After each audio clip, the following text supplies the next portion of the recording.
00211. Is this how us guardians talk things out? A couple weeks passed by, and Ezekiel helped Alexei settle his family in the US. It took a bit of online work, but it was mostly done in person. Alexei's father was apparently ex-KGB, and that was the reason he couldn't leave the country. So Ezekiel sent out clones to basically erase any trace of the man from the records. He also sent out Inoichi and some of his clan members to modify people's memories.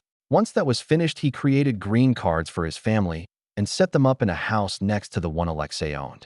They were only a few blocks from his dad's shop and the scrapyard itself. As for the Russian mafia, Ezekiel and the ninjas were still in the process of dismantling their organization.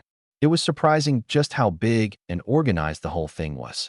Sure, the groups around the world were affiliated with each other in some way and worked together sometimes, but overall they mostly acted independently. Ezekiel was positive that within half a year they would be completely gone. After Alexei's family was completely settled down, Ezekiel decided to try and help the man out with one more issue. He knew that he had a wife he loved dearly and even turned away from crime for her in the comics. So Ezekiel looked around for the woman and found her where he thought she would be. At a little diner one bus stop away from Rikers Island. Ezekiel took Alexei there one day to eat lunch and made sure that they were seated in her section. Alexei seemed to like the woman and apparently went back to eat every couple of days for lunch, even though it was about 20 minutes away. Ezekiel didn't interfere any more than putting them in the same place and making sure they interacted once. After that, it was all on Alexei, and if things worked out, then great. If not, then it just wasn't meant to be. Ezekiel was out with Hella to go eat dinner together in Genosha. While she lived there full-time, she never really visited the place and only really left her apartment with Ezekiel. Even when she left the apartment, it was always to someplace else, not Genosha itself.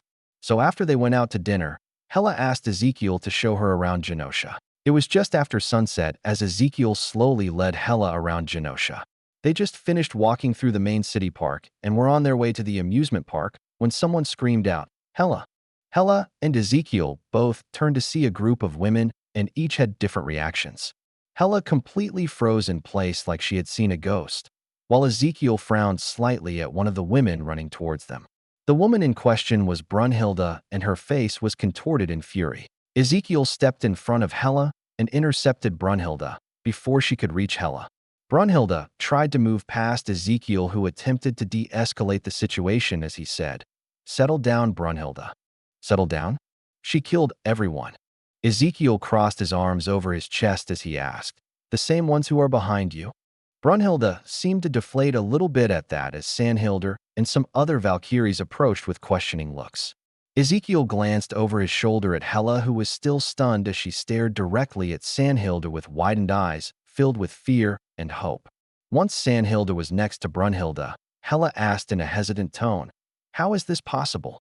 Ezekiel glanced towards Hella, whose eyes looked watery as she stared at Sandhilder. As he glanced back towards Sandhilder, she said, "Ezekiel was able to bring us back to life. But I killed you. I collected your souls," Hella said in a regretful tone. Ezekiel glanced towards the people who stopped to see what was going on before he said, "How about we have this conversation somewhere more private?" "No, we have nothing to say to that, bye." Brunhilde was cut off as Sandhilder placed a hand on her shoulder and said, "No, we should talk. Just not tonight." Ezekiel glanced at Hella, who nodded in agreement before Sandhilder said, "I'll contact Ezekiel when we're ready." Sandhilder and the others quickly left as Ezekiel turned to look at Hella and asked, "Do you still want to explore the island?" "No, I want to go home." Ezekiel nodded and started heading back towards Hella's apartment in silence with her. Once back inside her place, she moved to the couch before she asked, "How are they still alive? I thought you sent their souls to Valhalla." "The soul sphere you gave me. It gave me more options than just that. With it, I was able to place their souls back into cloned bodies." "Why?" Hella asked in a confused tone. Ezekiel sat on the couch next to her as he said, "Same reason I helped you escape from hell. I thought they didn't deserve to die because some asshole didn't know how to properly communicate with his own daughter." Ezekiel let out a sigh as he leaned back on the couch and said, "Sorry. Now that I think about it, I probably should have told you sooner." Ezekiel shook his head as he said, "I should have also told Sandhilder that I freed you from hell. Then again, I wasn't sure how either of you would take the news, so I kinda put it off until later. Hella placed a hand on Ezekiel's hand as she said, "Thank you." Ezekiel turned to look at Hella only to freeze as he watched a tear roll down her cheek as she said, "I killed them. I thought the only thing I could do for them afterwards was release their souls into Valhalla." Hella turned to look at Ezekiel, and he could see now that she had tears running down both sides of her face. Ezekiel quickly pulled her into a hug as he asked, "Why are you crying? Didn't they betray you? I kinda thought you would hate them after what happened." Hella shook her head into Ezekiel's chest as she said with a muffled voice, "Hate? No, I could never hate them. I was upset with them. Upset they chose that bastard over me. But after I killed them, I only felt regret." Hella buried her face deeper into Ezekiel's chest as she said, "You know how close I was with them. They were my troops, my closest friends. It hurt being betrayed, but not as much as it did killing them. That's why I could never hate them." Ezekiel gently rubbed Hella's back as she cried into his chest. After a while, Hella finally stopped crying, and when she sat back up, she was smiling. Her eyes were puffy and her nose was red, but she had a genuine smile on her face. She took Ezekiel's hand in hers again as she said, "Thank you for not sending their souls to Valhalla. You don't have to thank me. I did it because it was the right thing to do. I just hope you can mend your relationship with Sandhilder and the others." Hella shook her head gently as she said, "Whatever happens, it's enough that they're alive." Ezekiel stayed with Hella for a couple more hours and listened to her talk before he finally went home. It was a couple of days later when he received a message from Sandhilder who said she was ready to talk. The meeting place was set for Mars though, which made Ezekiel raise an eyebrow. He figured they would talk someplace in Genosha or possibly at the base. With a meeting time and place set, Ezekiel went to Hellas and informed her about it. A couple hours later, they left her apartment to find Tao and Agatha waiting for them by the portal array. Ezekiel greeted them both before he asked, "What are you two doing?" "We were asked to mediate." "Mediate? Well, I guess they do have some things to work out." Tao created a portal to Mars, and when they stepped out, they were on a different part of the planet than he expected. In the distance, he found all of the Valkyries lined up in armor and prepared for battle.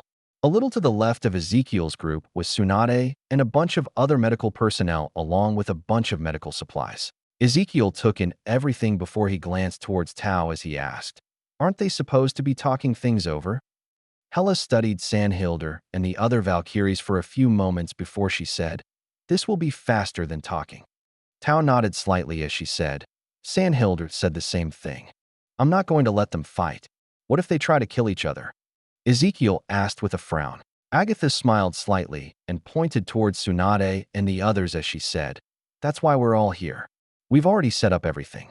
Anything that can cause a fatal wound or instant death will be negated, and anyone who becomes too injured will be removed from the battle and healed." Ezekiel's right eye started to twitch slightly before he turned to Hella and asked, "Are you sure you want to do this?" Hella nodded, and with a flick of her wrist, her battle armor replaced her clothes while a sword appeared in her hand. Her gaze was focused on Sandhilder as she said, "Yes, but thank you for your concern." Hella stepped forward, and after passing by a small metallic rune cluster on the ground, a massive magic barrier sprang into place. It easily covered half a mile and was the stage for Hella and the Valkyries' talk. While Ezekiel wasn't that concerned for Hella's safety, since she obviously beat them all once before, he just didn't think fighting was a good way to settle their issues. But then again, Asgardians weren't humans and had different customs. As Hella approached closer, the Valkyries took up a battle stance and drew their weapons as they prepared for battle. After a minute or so, Hella was only about 10 yards from Sandhilder and said something he couldn't hear because of the distance between them. Sandhilder said something back, which made all of the Valkyries bang their weapons together as they started to spread out. Sandhilder drew her own weapons a few moments later and raised her sword in the air as she yelled out, "Valkyries, show no mercy." Sandhilder's figure blurred as she charged towards Hella before their swords clashed together in a display of sparks. They turned into a blur of motion, and within a moment, over 10 attacks were exchanged. As they fought each other, the Valkyries approached closer to try and attack her from different angles. Within seconds, Hella was being attacked from almost every direction, and she turned into a whirling dervish of death as another sword appeared in her offhand. If it wasn't for his training and eyes, Ezekiel was positive he wouldn't be able to follow Hella's current movements. Unfortunately, he lost sight of her as more people moved around behind her and quickly blocked his view. Not wanting to miss anything, Ezekiel quickly formed hand signs and created a large rock wall under his feet. It lifted him and everyone close by 40 feet in the air so they could now see Hela again. As they watched the battle, a portal opened up next to them, and one of the Valkyries fell through it with one of her arms hanging on by a thin piece of skin. Tsunade quickly got to work as she went to reattach the arm as another woman landed nearby with her leg cleanly severed at the knee. Ezekiel raised an eyebrow as more and more people were quickly ejected and asked, "You think they are going to be able to help everyone? Worst case, we stop the bleeding and keep them alive until we can give them new bodies," Tao said as another woman appeared with both arms barely attached at the elbows. Ezekiel let out a sigh as he created 30 shadow clones to help with the wounded. While he couldn't reattach a limb, he could at least help heal other issues and stem blood loss for a while. The only positive to the whole thing was Hela seemed to only be fighting with conjured swords. If she was fighting with her magic and powers, they probably wouldn't be able to keep up with the wounded. Ezekiel mostly focused on the fight going on, but would occasionally help heal someone if his clones and the others couldn't handle it. After almost an hour, only around 500 of the Valkyries were taken out of the fight. Apparently, they were the youngest and least experienced, while everyone else was more cautious in their fighting with Hela. That helped stem the tide of people Hela removed each minute, and Ezekiel's clones were no longer needed, so he dispelled them. As the fighting progressed, and less Valkyries were left to fight with Hela, it was clear that it was taking a toll on her. She was still fighting, and Ezekiel knew she wouldn't lose. But the handicap she gave herself by only fighting with swords was finally showing. The more experienced fighters were landing blows against her, and while most healed in moments, the larger, deeper wounds took minutes to heal. Hela never faltered, though, and pushed through the pain and damage she took. Ezekiel watched the entire thing with a slight frown on his face as Hela acquired more wounds and returned twice as many as she got. Slowly, more and more Valkyries were removed from the fighting, and by the time only Hela and Sandhilda were left, almost 10 hours had passed. Hela was breathing heavily, and if it wasn't for the fact her clothes magically mended, she would probably be naked right now. Sandhilda was slightly better, with only a handful of minor cuts on her body. Both women stared at each other for a while before Sandhilda said something that made Hela smile. A moment later, they rushed each other and turned into a flurry of sparks as their weapons clashed continuously. 00212, Summer Vacation and Cars. Once the fight finished with Hela's victory over Sandhilda, they were both checked over and treated for injuries. Afterwards, Hela, Sandhilda, and other high-ranking members of the Valkyries got together and drank the whole night and talked. Ezekiel didn't interfere or join them, so he didn't know exactly what happened. But the next day, when he visited Hela, she was all smiles and thanked him again for giving the Valkyries a second chance at life. The only issue with the whole thing was Madara somehow heard about it and demanded to spar against Hela. Ezekiel knew it would turn into a headache if he just left it as it was, so he told Hela about the issue. He also explained about Madara and his battle junkie mentality, after which Hela agreed to fight him on the condition that it would only be once and anything was allowed. Madara instantly agreed, and the next day, they met on Mars at the same place with the magical array. Tao and Agatha showed up along with Sandhilda, a couple of the Valkyries, and Tsunade, who was the medical help. Ezekiel and the others watched from the platform Ezekiel created last time as Hela met Madara near the middle of the array and talked for a few moments. No one heard what was said, but Madara nodded to whatever it was before he rushed towards Hela and attacked. At first, it was just a hand-to-hand combat exchange with Madara having the upper hand. That carried on for almost 10 minutes until Hela conjured a sword and sliced Madara in half. It wasn't Madara, though, as a puff of smoke erupted and a rock appeared a moment later. Madara attacked Hela from below as a hand shot out of the ground to grab her ankle. Hela reacted at the same time as conjured necroswords appeared and slammed into the ground beneath her. Another puff of smoke and Madara was behind her attacking with a kunai that he attempted to stab into her ribs. Hela spun and blocked the attack as more swords appeared behind her that shot towards Madara, who easily dodged them as he backed away and shot small fireballs at Hela. When he moved so everyone could see his face, Ezekiel asked, "When they held, did he awaken his eyes?" Madara, with his 3-Tomo Sharingan now on display, dodged every attack Hela sent his way as he used different fire attacks in return. He even used Jinjutsu against her, but it didn't seem to work as she never even paused in her attacks. Over the next half an hour, both of them used bigger and bigger attacks against each other until Hela finally used magic. A green shield appeared around her body, which easily blocked all of Madara's attacks. Hela took that time to cast a couple of different spells to try and lock down Madara, but he would use different techniques to escape each time. What finally stopped the match was Madara running out of chakra as he collapsed on the ground. With the match over, everyone headed over to both of them, where they were checked over quickly by Tsunade. Once Madara recovered a little bit and stood up, Ezekiel asked, "When did you unlock your Sharingan?" "Over a month ago, it was easy." Ezekiel frowned as he asked, "Why the hell have you been keeping it a secret?" "Because a normal Sharingan doesn't matter. Even my brother and a couple of other people already unlocked it after I did," Madara said with a shrug. "You just didn't say anything because you wanted to use it in a spar with Hashirama, right?" Madara didn't say anything, but Ezekiel took his silence as a yes. Ezekiel turned to Hela, who was perfectly fine, before he asked, "Why didn't you go all out from the start?" "I figured he would ask for another fight if I just overwhelmed him from the start.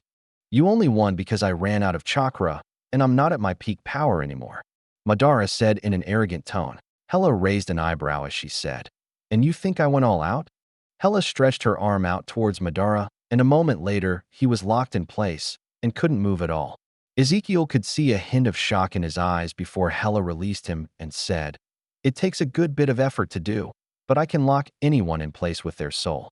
Sure, it doesn't last too long, but it only takes a moment to strike a killing blow." The group ended up splitting up shortly afterwards to go do different things, with Ezekiel going to eat dinner with Hela, Sanhilder, and the Valkyries. After dinner, Ezekiel went to train some before he went to sleep for the night. Early the next morning, Theo woke up and double-checked his suitcase. It was summer vacation, and his extended family planned another vacation. His father even shut the whole shop down for 3 weeks again and gave all the new employees paid time off. He could have easily let them work while they were gone, but his rule was if he was on vacation, everyone was on vacation. While the new employees were integrating well at the shop, none of them were considered family, like John and Sarah, so they weren't invited on the trip. As for the trip itself, they planned to visit historic places along the East Coast along with some museums, smaller amusement parks, and random stops along the way. As for transportation, they rented 2 large RVs that fit everyone comfortably. The first stop of the trip was Niagara Falls, since it was only 6 hours away or so. They reached the place in the afternoon and ate a late lunch at a restaurant before they toured the area and waited for the fireworks and light show that would happen after dark. After enjoying the show, they packed up and headed towards their next destination. Over the next couple of weeks, Theo and his family traveled almost non-stop as they visited every place his parents and family picked out. Apparently, they made a large list beforehand and planned out the entire trip as efficiently as possible. Theo enjoyed the time spent with his family on the trip, but it made it a little hard to slip away unnoticed on the RV. He was able to portal out from the bathroom a few times while he left behind a clone to cover for him. But getting back normal had to wait till they stopped, so he could signal his clone to switch places. He didn't switch out much because he wanted to spend most of the vacation with his family, but he still needed to check in with Hulk, Hela, and a few other people. As for the trip itself, their last stop was on the way back to NYC. They stopped in Washington, D.C. for a couple of days and visited all of the major sites like the Smithsonian museums, some of the memorials, and important monuments. Once they finished there, they drove back to NYC and rested for a couple of days before they went back to work. Since it was still summer vacation, Theo and the other kids were still out of school. So Jacob, Ben, and Richard brought Theo and Peter to the shop to help out. But more than just help, they showed the boys the 2 car frames that were stored in one corner of the shop. Jacob smiled at Theo as he said, "I know you probably don't remember this, but when you were younger, I picked up this car for you." Ben and Richard were also showing Peter the car they got for him as Theo said, "I remember you showing me this. And I remember Mom being upset about it." Jacob waved it off with a smirk as he asked, "That was a long time ago. So what do you think? Want to start working on it?" Theo walked over to the car to check it out a bit as he said, "While this wouldn't be my first choice for a car, it's in the top 10. "Really? What's first?" "Probably a Ford GT40. "A GT40? Your mom would kill me if that was your first car, Jacob said as he started to sweat just thinking about it. A 1970 to 71 Plymouth Barracuda coupe would be my next choice, followed closely by a Shelby Cobra. Theo said with a hint of a smile. The Cuda wouldn't be an issue. Well, finding a decent frame would be. But your mom wouldn't let you have a Cobra, Jacob said as he shook his head. Theo shrugged as he said, It's fine. I can get one of those later when I'm older. This 1970 Dodge Challenger T/A is still in my top 10. Theo gave his dad a quick hug before he said, Thanks for the car, Dad. Jacob patted his shoulder before he asked, You're welcome. So want to start stripping it down today? Sure, but for the rebuilding process. Are we doing a factory restore, or can I modify it? Jacob glanced at Theo as he asked, I was thinking about doing it stock, but it is your car, so I don't mind if you want to modify it. Why, what did you have in mind? Before Theo answered, Peter and the others walked back over from the other car, and Peter was practically vibrating with joy as he said, This is awesome. Did you see Uncle Ben and Dad got me a Mustang? Theo nodded as he asked, Yeah, it'll definitely be a nice car once it's finished. Are you going to do a stock build? Peter's eyes lit up as he turned to Ben and Richard as he asked, Can I modify it? Or does it need to be stock? Ben patted Peter on the shoulder as he said, It's your car. You can build it however you want. Richard nodded in agreement as he said, As long as it's not too crazy, you can do whatever you want. Peter turned to Theo as he asked, You want to grab the tablets so we can build our cars in the app?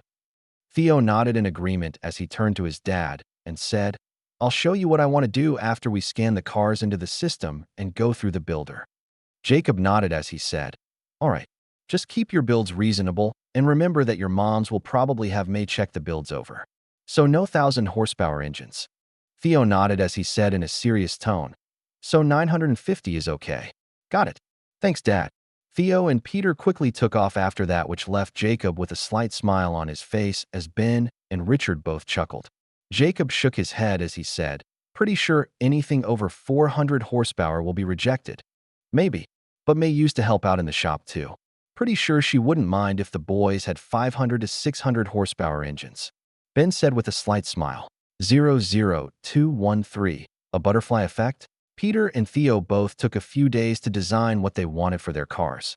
While Peter was more modest with his build, it was still modified from the original design by a good bit. His experience in the shop and information he gained from Jacob, Ben, John, Sarah, and even his dad over the years helped form what he wanted in the car. While the overall look didn't change much, he cleaned up the body lines with help from Ben and the design software.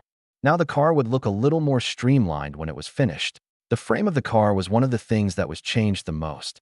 It was completely redesigned from the ground up to take into account changes with modern suspension and to help with other minor issues. The inside of the car was also redesigned to accommodate modern features that Peter wanted.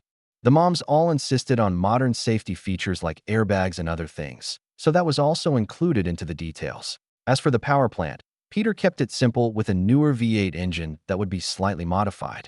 The total horsepower would be around 400 or so, depending on how it was tuned. But he was happy with the design, and it was signed off by his parents pretty quickly.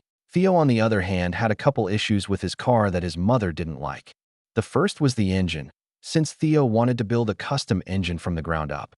While it would only be a V8, it would be a flat plane V8 instead of a cross plane. That wouldn't have been an issue except Theo wanted forged pistons, rods, and crankshaft along with a custom engine block. Sure, it would have less torque than a cross-plane V8 along with more vibrations with its imbalanced firing order. But the engine could run at a higher RPM, and Theo loved the sound that came from those types of engines. Sure, he liked the low, choppy, visceral sound from a cross-plane. But the scream from a flat-plane V8 when it opened up was like music to his ears. The other issue besides the engine was the fact he wanted to install a partial roll cage into the car. Sure, it would be basically hidden with the way it was designed, and the interior would cover it up.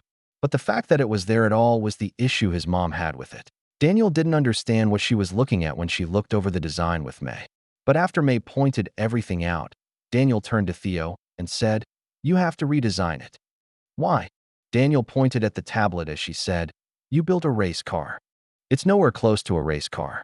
I could easily shave off a few £100 if I wanted to do that by getting rid of the roll cage to make it faster. May nodded in agreement as she said, Normally, a race car would remove everything unnecessary to save weight.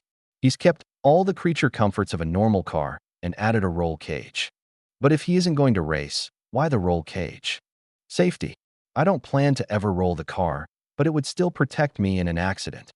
Theo said with a shrug before he said, but if you think it's for racing, I can remove it. Daniel glanced towards May, who smiled slightly as she shrugged herself. Daniel narrowed her eyes as she turned back to Theo as she said, what about the engine? May said this is basically a racing engine. Because of how customized it is, I just know what I want and you can't really buy it anywhere, so I'm going to make it myself. Daniel turned to May for help, who brought up the engine specs on the tablet. She then turned it to Theo as she said, but this is a little too much power. It's to get the proper sound. Anything less, and it won't sound right. Both Daniel and May shared a glance before Daniel asked, sound? Isn't that going to be more from the exhaust? May nodded as she said, the engine will affect the overall sound along with the exhaust. And so will everything else in my build. Here, let me show you what I am talking about. Theo said as he put his hand out for the tablet. May handed it over, and he quickly pulled up Peter's car build and selected one of the test options. It allowed a customer to hear what their car should sound like when it was done. Theo pushed play, and that low iconic rumble of an American V8 engine played for 10 seconds as it went through gears. As Theo went back to his build, he said, that was Peter's car. It sounds like a normal muscle car. Theo quickly pulled up his car and the engine playback option as he said with a grin, and this is mine. The engine started out fine, but as soon as it picked up speed and shifted through gears, a distinct sound filled the air, almost like a musical instrument being played. May's eyes widened slightly as she said, that sounds like a Ferrari. Theo smiled wide as he said, exactly. I love the sound they make. It's almost like music. Theo pulled up a different option on the design to show the engine along with the exhaust system before he showed it to them as he said proudly, I spent almost 10 hours designing everything to get the perfect sound. Daniel glanced at the design before she looked at May, who said, if it's just to get the sound, then it makes sense, even if the horsepower seems a little high. Theo shook his head as he said, I tested 5 different engine builds, and this was the first one that sounded right. It has to do with the RPM of the engine, and anything lower just doesn't sound right. Daniel frowned as she asked, fine, let's say I agree and let you keep the engine. But why is the car 4-wheel drive? It's all-wheel drive, not 4-wheel drive. All-wheel drive, 4-wheel drive. Your car only has 4 wheels. Isn't it the same thing? Daniel asked with a raised eyebrow.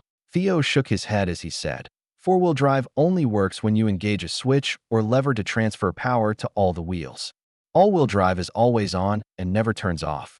Okay, but why do you have all-wheel drive on the car? Theo smiled as he said, it's for better traction and control. A rear-wheel drive car can easily lose traction. An all-wheel drive car will help fix that issue. If it's raining or snowing, I will have an easier time driving the car.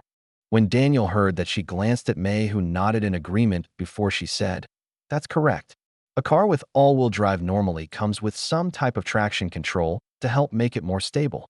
Theo nodded as he said, I plan to build something like the Nissan R32's Atessa ETS system and program it myself. If it's safer than a 2-wheel drive car, we should add it to Peter's car also. Daniel said as she glanced down at the tablet. May nodded slightly before she asked, is there anything else you want to ask him about?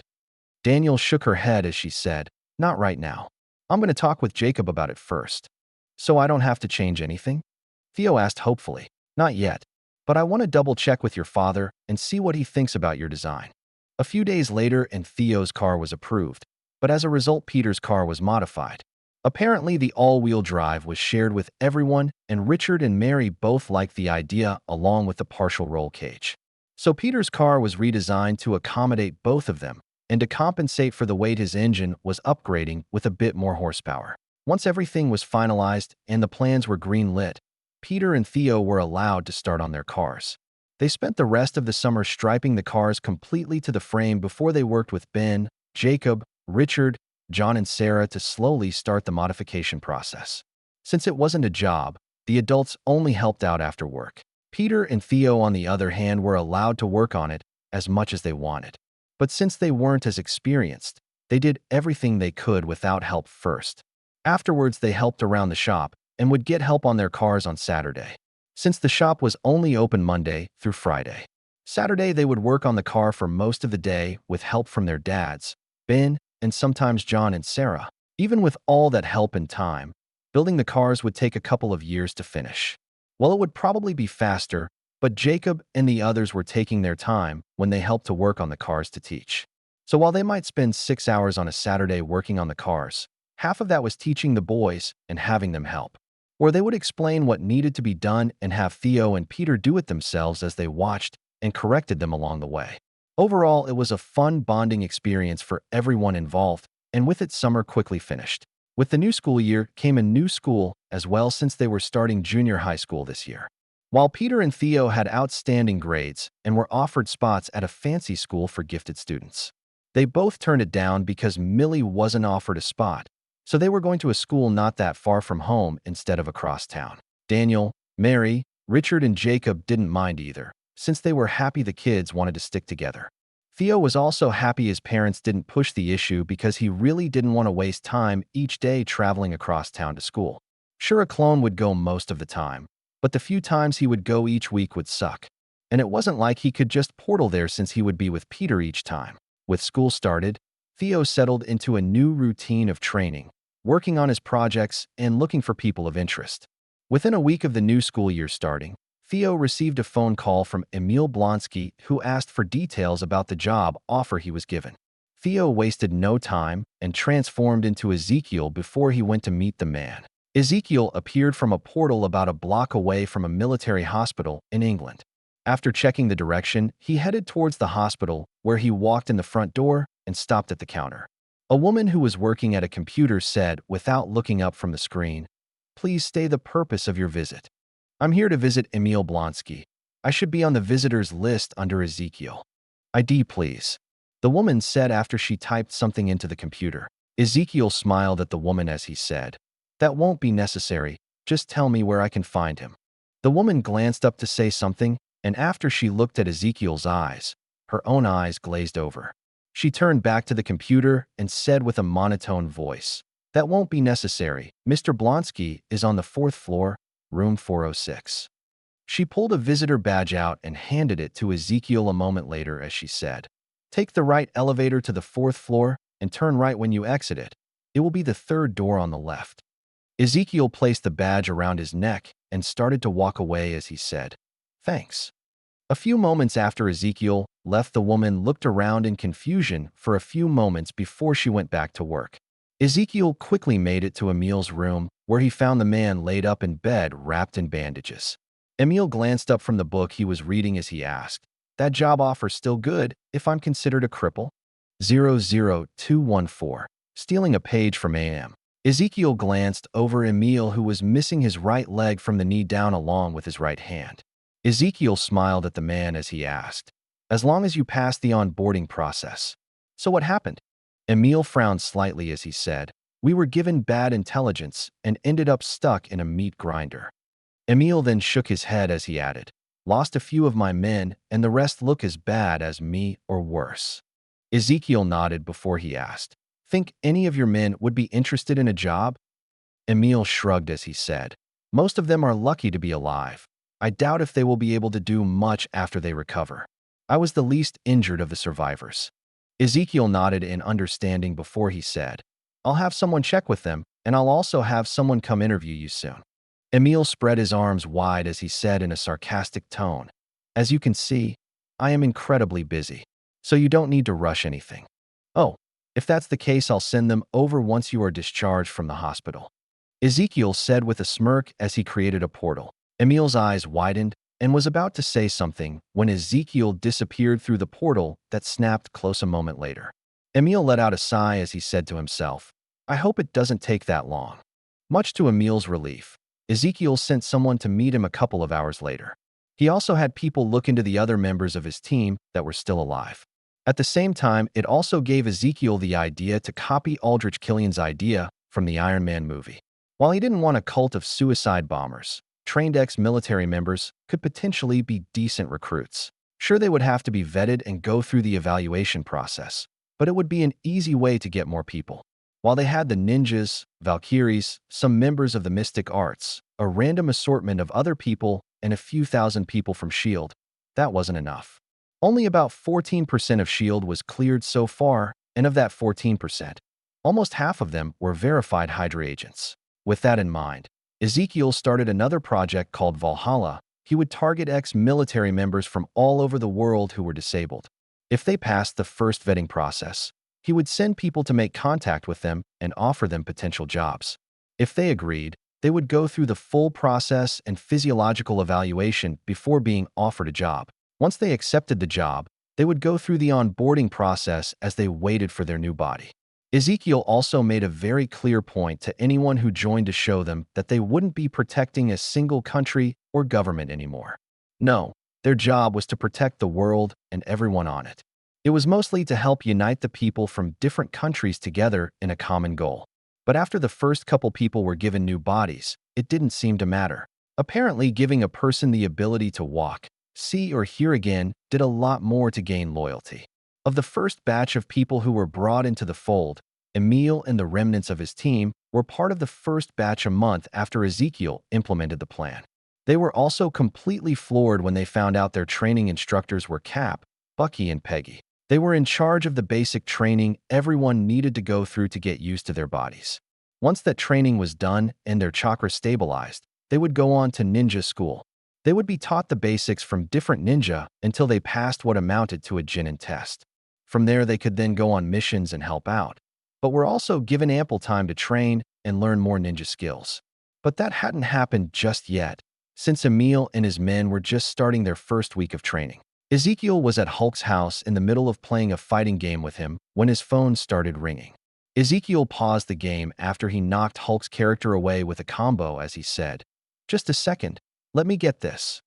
Hulk watched Ezekiel pull out his phone, and as he answered it, he unpaused the game and went to attack Ezekiel's character. "Hello? Hey, no fair," Ezekiel said as he attempted to block Hulk's attack. Hulk laughed before he said in a smug tone, "You only asked for second." As his character started getting comboed, the person on the phone asked, "Yo, what's going on?" Ezekiel put the phone on speaker as he grabbed the controller with his other hand and said, "I'm in the middle of a game that someone decided to unpause because they were losing." Hulk not losing. Ezekiel was able to get out of the combo and locked Hulk into a combo of his own as he said, "Oh yeah? Then what do you call this?" KO, the TV said as Ezekiel smirked at Hulk before the person on the phone said, "Who's Hulk?" Ezekiel glanced towards Hulk, who was now pouting as he said, "A large green guy who likes to cheat at video games." Hulk didn't cheat. Hulk did as you asked. Pause for a second. "Uh-huh. Sure.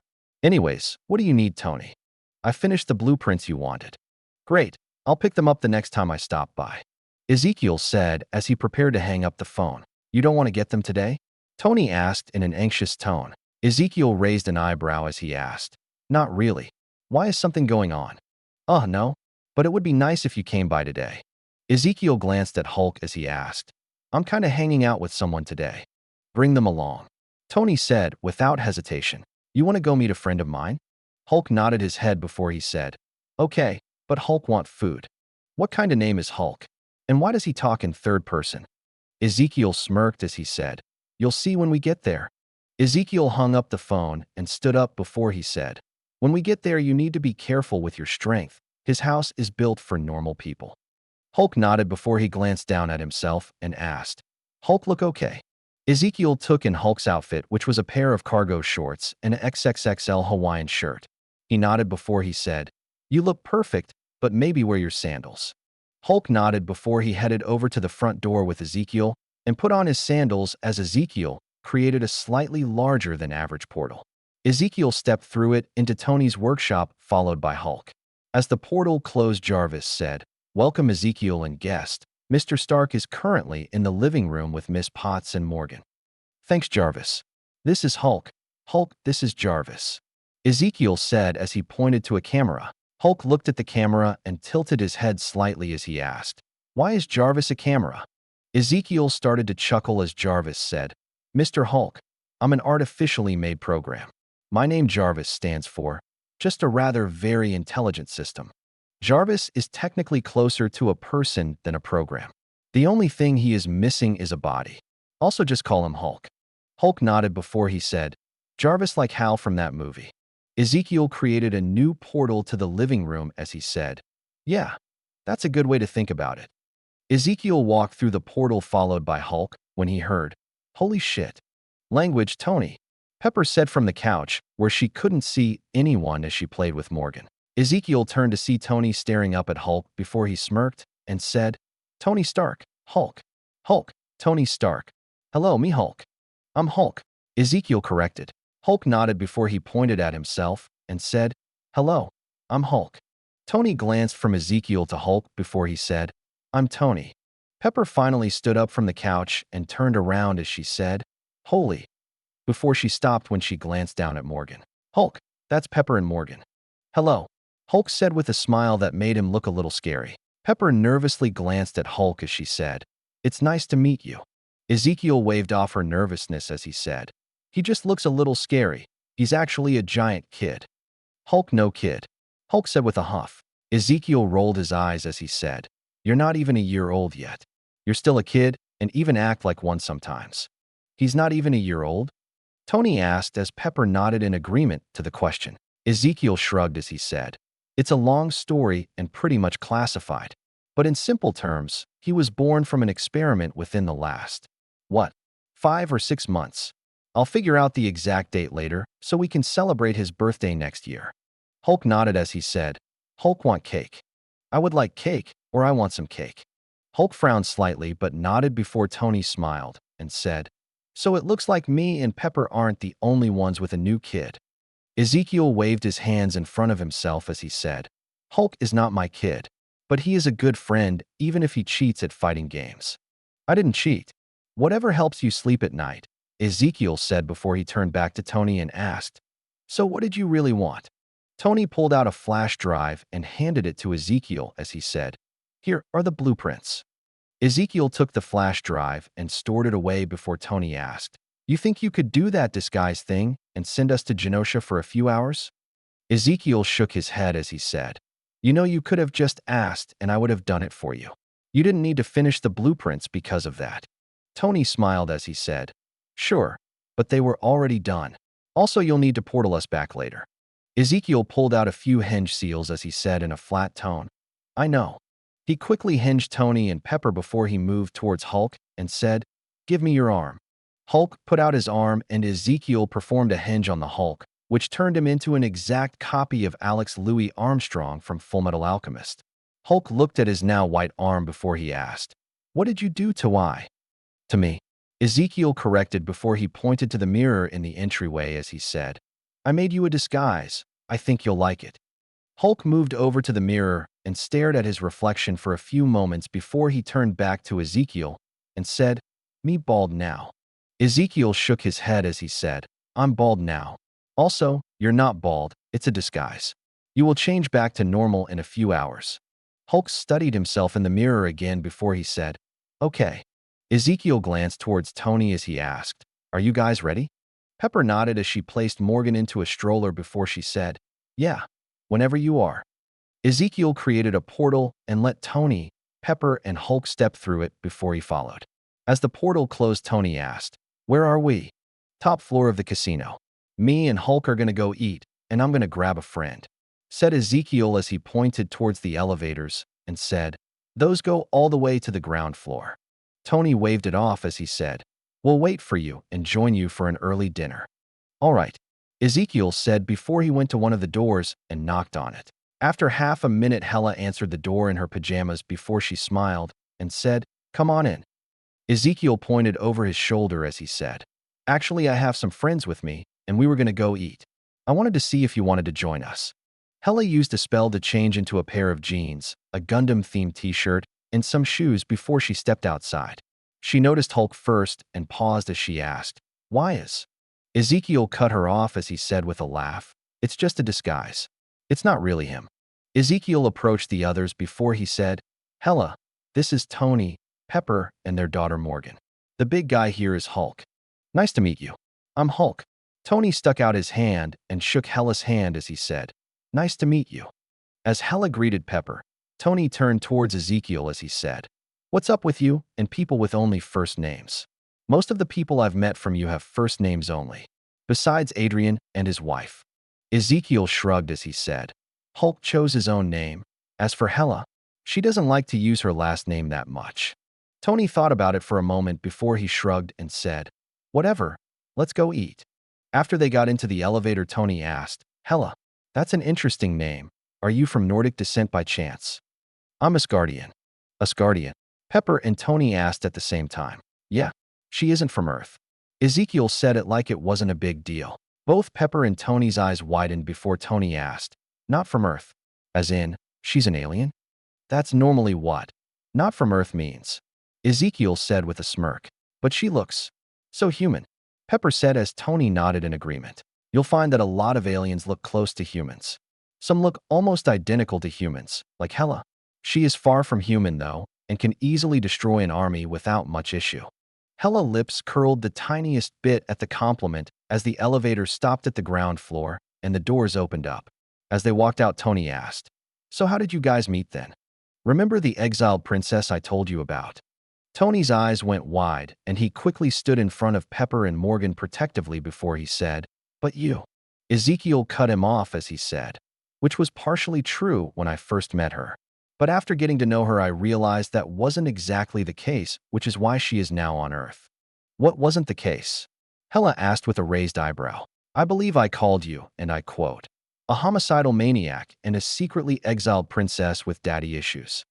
Tony nodded quickly in agreement as Pepper's eyes widened before Hela said, that was pretty accurate at the time. I know, right? But after getting to know you, it was pretty obvious you were only a secretly exiled princess with daddy issues. Hela huffed slightly, but didn't comment anymore as they continued walking through the casino that was almost finished and waiting to be officially opened. Hulk was apparently oblivious to the conversation as he looked around curiously. Tony shared a silent conversation with Pepper for a few moments before they came to some type of agreement before Tony said, since you're a friend of Ezekiel, you can consider me and Pepper a friend too. Hela glanced towards Tony and Pepper before she nodded slightly and said, as long as Ezekiel considers you a friend, I will too. Tony frowned at the statement as Ezekiel chuckled slightly before he waved off her comment and said, don't mind her. She has issues making friends. They soon left the casino and headed over to the best restaurant in Genosha to eat. Throughout the meal and afterwards, they all hung out together and chatted. While Hulk was content to listen and eat a bunch as he looked around and enjoyed the cliffside view.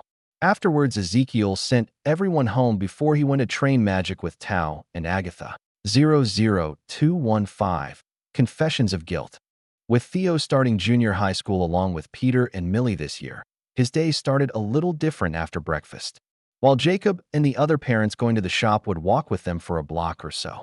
The new school was not in the same direction as the shop, so Theo, Millie, and Peter would split off from the others and head to school alone each day. Along the way, they would meet up MJ and Jean, who lived closer to the school.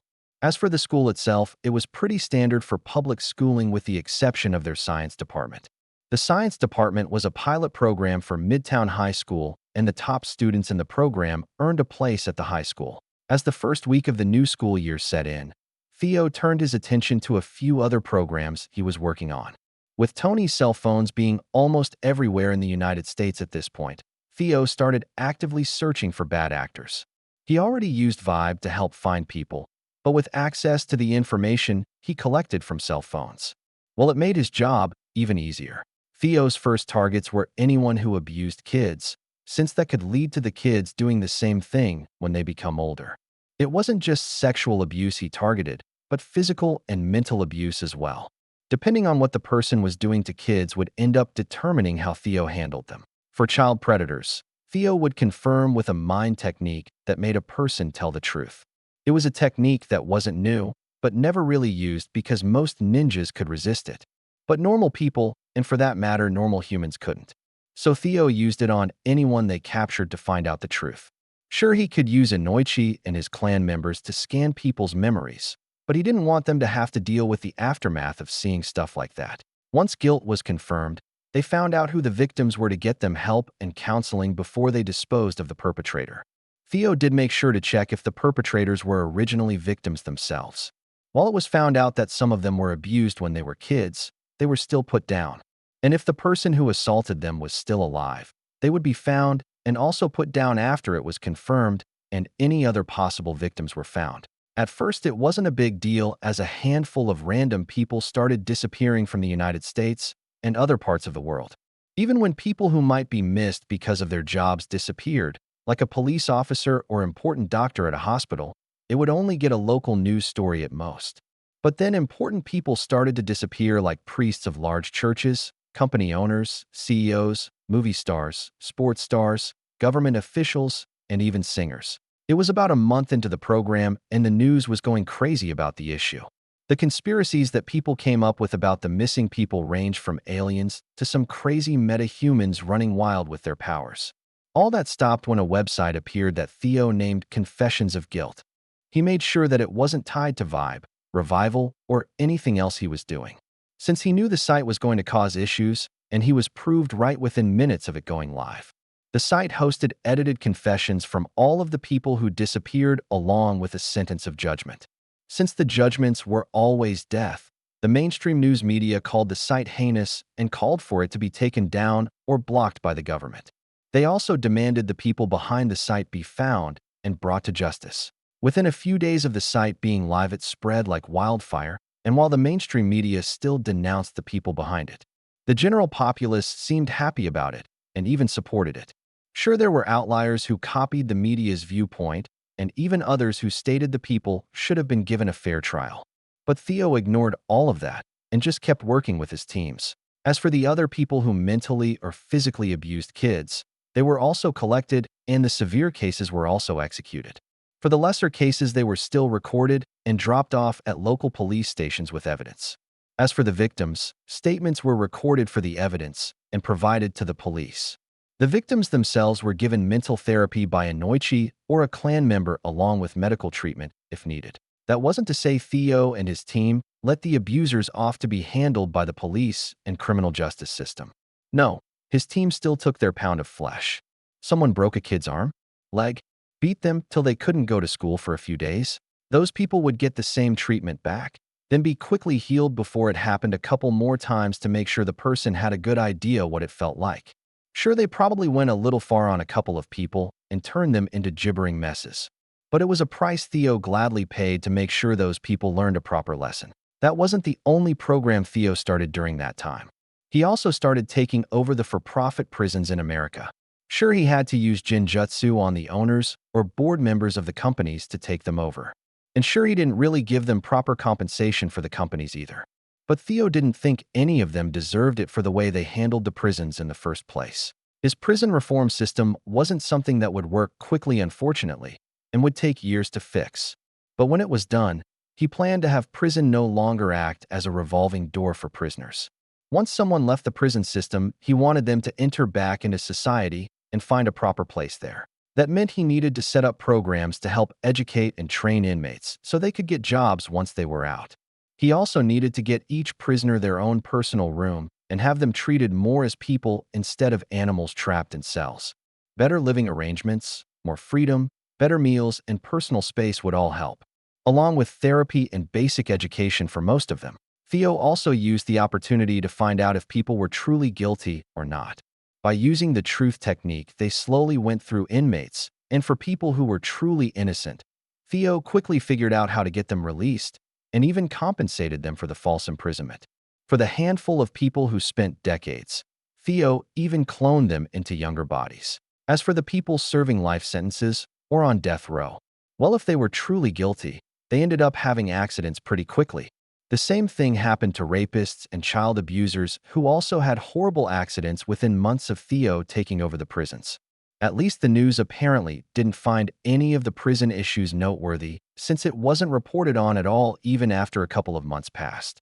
Then again, people were still distracted by the website he created and the people he kept adding to it, while Theo tried to keep everything disconnected from himself with those two projects. One person figured it out pretty quickly and called him about it within weeks of the website launching. Theo picked up the phone and used his Ezekiel voice as he asked, "What's going on, Tony? What the hell are you doing?" Theo glanced at the weight bench he was sitting on as he asked, in the middle of a workout. "What? I didn't mean right now. I am talking about the new website you created. I'm not against it. But do you have any idea what kind of shit show is going on right now within certain three-letter government agencies? Theo smirked to himself as he said, "Of course I do. I'm monitoring all of them in case they try to do something stupid." It sounded like Tony breathed out a sigh of relief before he asked in concern, "Wait, you hacked into all of their servers?" Theo chuckled before he said, "I did that years ago, but even if I didn't, all of them have one of your cell phones with my software on it. I am monitoring everyone with a cell phone in real time." Tony's breathing became slightly irregular before he asked, "You aren't just using cell phones for data collection, are you? If by data collection, you mean that I pick up everything that is said within a certain distance of each phone, or that any time a camera isn't blocked it streams videos to a server so it can be scanned for information, then yes, it's only used for data collection. That is a massive invasion of privacy. Are you insane? If someone found out what you're doing, it wouldn't just affect you. I would also be blamed and thrown under the bus for your actions." Tony said with a hint of anger in his voice. "How do you think I found so many people being human trash?" Tony paused for a few moments as he thought of Ezekiel's words before he said, "That won't help us if someone finds out. The way I've encrypted everything and set it up, no one should ever find out. That being said, I've also set precautions in place if something happens. I hope not. I really don't want to deal with that kind of backlash," Tony said with an annoyed tone. "Anyways, did you need something, or were you just calling about the website? Me and Pepper want to go out. Could you come do that thing again?" Tony asked immediately. Theo shook his head before he said, "Give me half an hour and I will be there."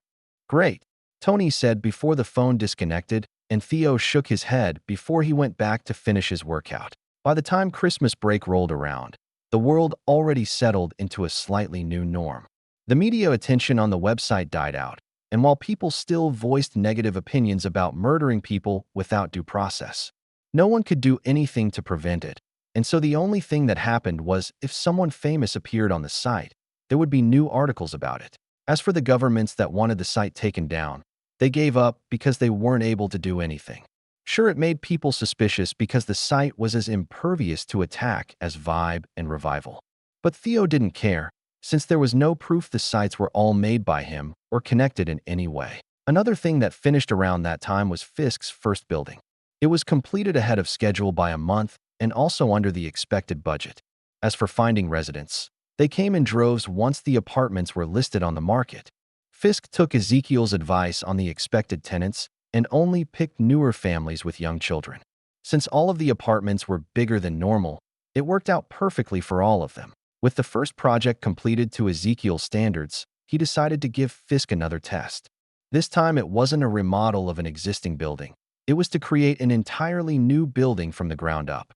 The land itself was already empty and pretty massive in size, taking an entire city block. Ezekiel gave the land over to the man along with a bonus for completing the first job. For the second job, he planned to let Fisk design the whole thing, come up with the budget, and then present it to him. Afterwards, if Ezekiel agreed, he would give Fisk the money for the budget along with all the permits needed to do the job correctly. As he waited for Fisk to come up with the design, Christmas Eve arrived and Ezekiel went to do his normal routine with a helper this time. 00216. Christmas 2006. Christmas Eve 2006. Ezekiel prepared for Christmas like normal, except this year he had a helper with him. Next to him stood Hulk, who was currently dressed in an oversized elf outfit, which made him look ridiculous. Ezekiel took a bunch of pictures of him just to capture the moment properly. Hulk himself didn't mind the costume and was even happy about it. Ezekiel was hinged into a Santa costume himself, which just made everything more over the top. While most everything Ezekiel planned to give out was stored in a seal, Hulk insisted on carrying stuff. So both Hulk and Ezekiel had decent-sized bags tossed over their shoulders as they portaled to their first stop for the night. They stepped out into the main hidden base, which was pretty much asleep at this point. While it could be pretty active, around the holidays most people visited family or took vacations. As for the kids, ninjas, and other adults who lived at the base, they were normally asleep by midnight, and even if they weren't, the base and living section were separated so they wouldn't be disturbed. Ezekiel led Hulk through the base to where the mess hall was and pulled out a large Christmas tree. The Hulk excitedly placed his bag down and opened it up, which was filled with ornaments and other things needed for the tree. As Hulk started to decorate the tree, Ezekiel started to pull out presents and arrange them off to the side. The amount of presents he brought expanded since last year, and he wanted to make sure it was easy for people to find their gifts. So as Hulk placed lights around the tree, Ezekiel set up different piles of presents in alphabetical order. The piles were placed against the wall where Ezekiel posted the letter for each pile. By the time Ezekiel finished with the presents, Hulk finished with the Christmas tree. Ezekiel looked at it with its haphazard placement of decorations and chuckled slightly before he said, "You should spread them out more evenly." Hulk glanced at the tree for a moment and moved a few decorations around before he turned back to Ezekiel with a proud look on his face. Ezekiel gave a thumbs up as he said, "Close enough. Besides, it's your first Christmas tree." Hulk nodded as he said, "I'll do better with the next one." Ezekiel and Hulk quickly packed up before they headed to their next stop, which was the Xavier Mansion. They already had a tree set up, so they only placed presents there before they headed to Genosha. There they set up a tree at the orphanage there, and Hulk managed to make it look halfway decent. Once finished, they headed up to the penthouse area where they placed another tree and set out presents for Tao, Agatha, Hela, and Ebony. From there, they headed to a few other places like Tony's and dropped off gifts for people. Adrian and his family also received some gifts along with Fisk, Alexei, and his family. Once that was finished, Hulk and Ezekiel traveled around to different orphanages the remnants of the hand worked with and left gifts for the kids there. While the gifts were all the same, since he didn't want the kids to fight over them, he was sure none of them would complain about a tablet. They were set in a kids mode, but the older kids had more unlocked privileges. Once finished, Ezekiel took Hulk back home and gave him his Christmas presents as he said, "You can't open them till tomorrow morning." Hulk frowned as he looked at the small pile of presents under the tree he had before he said, "Okay." Ezekiel nodded before he made a shadow clone and said, "All right, I need to get out of here, but I'll leave a clone with you and I'll bring you some treats tomorrow night." Even though it was pretty late, Hulk and his shadow clone went to play video games. Ezekiel bid them goodbye and went home to sleep since he had a big day tomorrow with his family. The next morning, Theo awoke after 2 hours of sleep to find his parents already up making coffee. Theo froze in place as he noticed what his parents were wearing and said in a horrified tone, "Oh no." His parents turned to him with big smiles on their faces as Jacob said in a cheerful tone, "Oh yes." Theo shook his head as he said, "No, no, no, I am not going to wear something like that again." His mom approached and pulled him into a hug as she said, "Come on, it's just for a few hours. It'll be fun." Jacob nodded in agreement as he poured out a cup of coffee and said, "Come on, buddy, everyone else is doing it." Theo gave them both a flat look as he said, "Don't try to peer pressure me into wearing something like that." Daniel took the offered cup a moment later with a nod of thanks before she said, "Don't be like that, it'll be fun." Theo shook his head and was about to reply when Millie entered the kitchen followed by Isaac. Both of them are in the same ugly-looking Christmas sweater as his parents. The worst part was it wasn't even the one from last year, but an entirely new one apparently for this year. Millie smiled brightly as she saw Theo and said, "Get ready so we can go eat breakfast, Theo." "I am ready," Theo said in a deadpan tone of voice. Jacob lifted up a sweater from the kitchen table as he said, "Not yet. You are missing something important." Theo started to turn around to walk back downstairs as he said, "I'm not feeling good. I probably have a fever since I seem to be hallucinating. You guys go ahead without me, and I will rest in bed for the day." Daniel caught him by the shoulder and said, "Here, let me check your temperature." Theo was completely fine, and after some more back and forth, the family finally walked over to Ben and May's home. Before they had breakfast, everyone gathered together and took a family photo, including Theo, who was in the same terrible-looking sweater that everyone else wore. Besides the sweater incident and the fact he was forced to wear it all day, while the rest of Christmas wasn't bad at all. As far as gifts went, Theo received some new clothing, a cell phone since his parents wanted an easy way to contact him, and his sister. Sure, they spent a decent amount of time either in school, at the shop, or at home, but they also went out with their friends in the neighborhood a few times a week. Millie also received a cell phone of her own, but the standout gift for her was a decent kitchen mixer. It wasn't a super high-end one, but it would be perfect for Millie to use in baking. Isaac turned out to be a little jealous of the gift since he had a sweet tooth just as bad as Millie. But Millie promised he could use it whenever he wanted. Even though Theo and his parents knew it didn't matter, since Millie and Isaac always cooked things together.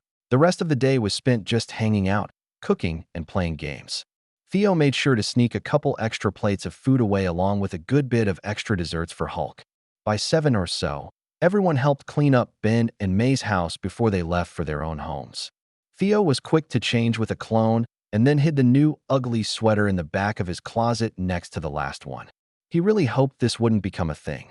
Theo changed into Ezekiel, and his first stop was Hulk's, where he created a new clone and dropped off a large plate of desserts, along with homemade cookies and a few other things.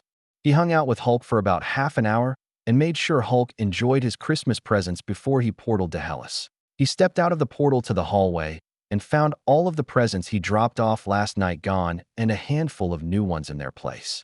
He checked them out and found they were all marked for him, so he collected them before he went and knocked on Hella's door. She answered it in a Gundam-themed Christmas sweater and pajama pants. She smiled at Ezekiel and waved him inside as she said, "Merry Christmas, come on in." Ezekiel walked in to find that Hella had collected her presents, but placed them on the coffee table and left them unopened. As Ezekiel sat down on the couch, he asked, "Why didn't you open your gifts?" Hella sat down next to Ezekiel as she said, "I wanted to wait for you." Ezekiel smiled slightly before he started to pull out his gifts and said, "Well, in that case, let's open our gifts before we eat dinner." Hella received some limited edition Gundam model kits along with a custom-made sword made by one of the ninja weaponsmiths. It was also enchanted by Tao and Agatha, so it would most likely never break or dull. She also received some limited edition clothes mostly Gundam-related, but a few were also from other anime she liked. Ezekiel mostly received books on magic from Tao and Agatha, along with a customized Gundam model kit from Hella. She also gave him some figurines from some of the anime she knew he liked. With the gifts out of the way, Ezekiel pulled out a couple plates of food, along with desserts and some drinks before they settled on the couch to watch a Christmas movie. After hanging out with Hella till well past midnight, Ezekiel finally called it a day and headed home to sleep. The next few days passed without incident, and after the start of the new year, Ezekiel met up with Tony to check in about a project they were working on, which was the next part of Project Revival and the insurance company he started. Ezekiel stepped out of a portal into Tony's lab to find him in front of his desk as he worked on his computer. "Yo." Tony glanced up from his computer as he said, "That was quick." "Welcome, Ezekiel." Ezekiel nodded in reply as he said, "Thanks, Jarvis." Ezekiel stepped up to Tony's desk as he added, "What did you expect? This will change the world." Tony leaned back in his chair as he asked, "Do you really think they will let you take this public?" Ezekiel shrugged as he asked, "It doesn't matter what they think, and I won't let them stop me anyways. How long until you have a working prototype?" "Maybe 6 months, but it won't be as effective unless you can provide me with some vibranium." "Vibranium? Why do you need that?" Ezekiel asked. Tony pulled up some testing data on his computer screen and showed it to Ezekiel as he said, "For some strange reason, the pod works at least 40% better in the theoretical tests with it replacing some of the main components." Tony let out a sigh before he said, "If we could replace the entire resonator with vibranium, it increases to over 100%. But that would make them ridiculously expensive to make, and I doubt there is that much vibranium on the planet." "How much vibranium would be needed per machine if you replaced the resonator?" Before Tony could find the information on the schematics, Jarvis said, 3 pounds, 6.2 ounces. Tony nodded after a moment as he added, "Or just over 1 pound for the other version." Ezekiel pulled out a large block of vibranium from his storage seal and placed it on Tony's desk as he said, "This is 25 pounds. Make a normal version without any vibranium, the 2 modified ones, and then see if you can figure out a way to use more vibranium in another model that improves its efficiency with the rest of it. It's going to take me almost 6 months to build one of these. And you want 3 more? That's almost 2 years to complete them before we even start testing them. Can't you build all of them simultaneously?" Ezekiel asked as he glanced over the plans on Tony's screen. Tony rolled his eyes as he said, "I'm making everything alone, in my lab with some robot arms for help. Tell me what you need and how many people for help, and I will get them for you. Do you know some competent engineers who you can trust with this project?" Tony asked as he turned back to look at Ezekiel. "You're helping me terraform Mars," Ezekiel said in a flat tone. "I retract my question." Ezekiel pulled out his tablet and started to type on it as he asked, If you had 3 or 4 people and some more equipment, how long do you think it would take? 2 or 3 months if we build all of them at the same time. Ezekiel smiled as he glanced up from his tablet and said, I'll have people and equipment for you in a week. 00217. It was bound to happen. Theo was with Peter, Millie, Isaac, Teresa, and their friends as they did homework. Well, Theo and Peter already finished most of their homework during class, and were just helping everyone else with their own homework. Theo attempted to get Millie and the others into the habit of doing the same thing, but they didn't like the idea. Peter, on the other hand, was already ahead of most of his classes, and when Theo suggested it, he loved the idea. Theo and Peter tended to get out of school and spend the rest of the day doing whatever they wanted most of the time, which ended up being either working in the shop or programming as they worked on improvements to the shop's software they designed. Today wasn't one of those days, though, since their history teacher asked for a report to be done on the founding of America. It was homework for the weekend that Theo and Peter finished before school even let out for the day. Millie and their friends were just starting it, though, so Theo decided to be nice and help them out a bit. Peter, on the other hand, was helping his little sister and Isaac with some math homework. Millie pouted as she looked up at Theo and asked, Can't you write it since you already know what to put? Theo gave Millie a flat look as he said, If I write it, you wouldn't learn anything and I would be doing the assignment twice. But I don't care about this, it's boring, Millie said before she laid her head down on the table and her paper. Theo glanced at MJ and Jean, who nodded in agreement with Millie's statement. Theo shook his head as he said, Well, it still needs to be done. So you can either get my help with it now or do it yourself over the weekend. Millie slowly lifted her head and looked at Theo with narrowed eyes as she asked, You won't help me with it tomorrow? No. You either do it today or you can do it by yourself. You're a big jerk, Millie said as she crossed her arms over her chest and turned her head to the side. Theo rolled his eyes before he said, You have 5 seconds to get back to work before I stop helping and go work in the shop. Millie whipped her head back towards Theo with her eyes widened and her mouth slightly open. Theo raised a single eyebrow as he said, For seconds. 3 seconds. Millie scrambled to pick up her pencil and started to write as Theo said, 1. What exactly are you writing? It better not be a random cake recipe. Millie stopped writing and erased the last line of text before Theo asked, Now what were you writing about before you started complaining? Millie looked at her paper for a few moments before she said, The Boston Tea Party. Theo nodded before he glanced towards MJ and Jean as he asked, Is that where you two are at too? MJ nodded as Jean shook her head before she said, I've already included that into my paper, and I'm starting on the intolerable acts of 1774 and the lead up to the First Continental Congress. Millie glanced over with hope in her eyes before Theo said, Don't even think about copying her work. You need to write about it in your own words. Millie pouted but started reading from her history books again as she puffed out her cheeks in some type of protest that only made Theo want to laugh. The next couple hours passed slowly as Theo answered random questions or helped with wording something better. By the time everyone was finished, Millie and the other girls looked like their souls left their bodies. Isaac and Teresa, on the other hand, seemed fine and even happy to be finished. As everyone started to pack up their books, Richard opened the door to the kids' study room and glanced over the kids before he said, Are you kids done with your homework? We were getting ready to lock up the lab for the day. Yes, Dad. Could I see the new project you're working on before we leave? Peter asked excitedly. Richard smiled before he said, Sure. Finish packing up and I'll show all of you kids the current test subjects before we leave. Theo didn't monitor his close family's every move, so he had no idea what this new project was. Sure, he worked with the Parkers through his Ezekiel persona, but he was hands-off in their research. He gave them a budget and would get a progress report every 6 months or so in return.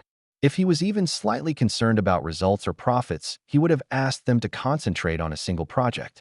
Instead, he just asked that they work on making contributions towards humanity, like the drug they invented. Theo and the others finished packing up before Richard walked them over to the secondary laboratory they used. After entering through a security door, they were greeted by a mostly empty lab. There was a few machines and devices inside which acted as monitoring equipment, but its main purpose was holding samples, specimens, and test subjects. The only test subjects currently in the lab were in sealed glass cages. Theo's eyes widened as Richard led them over to the cages before he said with a smile, What do you kids think? Beautiful, aren't they? Jean jumped back in fright as she realized what was in the cages and asked in a frightened tone, "How are spiders beautiful?" Millie nodded in agreement as she said, "Cake is beautiful, spiders definitely aren't." Richard chuckled before he said, "Well, I find them beautiful. But then again, they say beauty is in the eye of the beholder." Peter was fascinated by the display in front of him and asked, "Are they all the same species?" "Yup. We choose the Peristeatota tepidariorum, which is better known as the common house spider to most people." Peter frowned slightly as he asked, "Why do they look so different?" Richard placed a hand over Peter's shoulder and pointed to one of the spiders as he said, "Each one was genetically modified in different ways to see which option was most viable. This is the second batch, and so far they've lasted 2 weeks. What exactly are you trying to figure out by doing that?" Richard turned towards Theo with a smile on his face as he said, "Great question, Theo. The short answer to that is seeing if we can remove genetic traits from embryos to help prevent things like cancer, autism, Down syndrome, and other issues. There is also the chance that this could lead towards other discoveries like increased lifespan or better health for people." Mary said from her place by the door she just entered through. Richard nodded at that before he said, "All right, you kids have seen enough. Let's get out of here." After leaving the laboratory, Theo, Peter, and Richard headed into the shop to work for a bit as Mary walked Millie and the other kids home. Theo spent a while as he debated on what to do with the spiders before he decided to not worry about it. If and when Peter would be bitten would be up to fate, and he wouldn't interfere in it. That said, he decided to put a little more security around the laboratory and the shop in general. He wouldn't directly interfere or spy on his family, but he would definitely make sure no one else could either. After dinner with his family and hanging out with them for a while, Theo switched with a clone before he went to meet up with Hulk, who now lived on Genosha. After months of learning and helping Hulk not rage over small or even bigger issues that didn't matter, Theo deemed Hulk good enough to live around other people, so he set up Hulk in Genosha. He even set Hulk up in the casino hotel a floor below Hela, Tao, and Agatha. The room only needed to be modified a little bit to fit him too, since Genosha was designed for metahumans with weird body types in mind. Theo and his Ezekiel persona portaled to the penthouse area where he stopped by Hela's apartment first.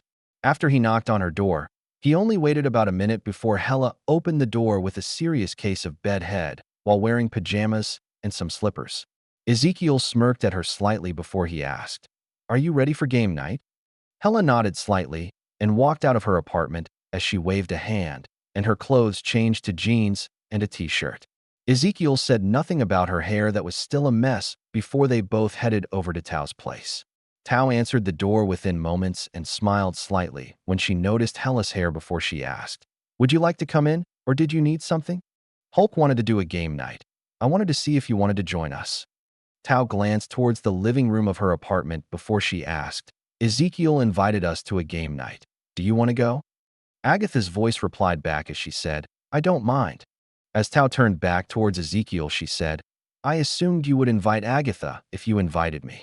Ezekiel smiled as he shook his head slightly before he said, "That was the plan." "Good. So what are we playing?"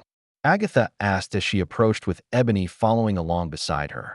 Agatha noticed Hela's hair as she stepped out the door and raised an eyebrow in question as she glanced towards Ezekiel, who just smirked in response. Without another word, they headed towards the elevator and went down a floor to go to Hulk's apartment.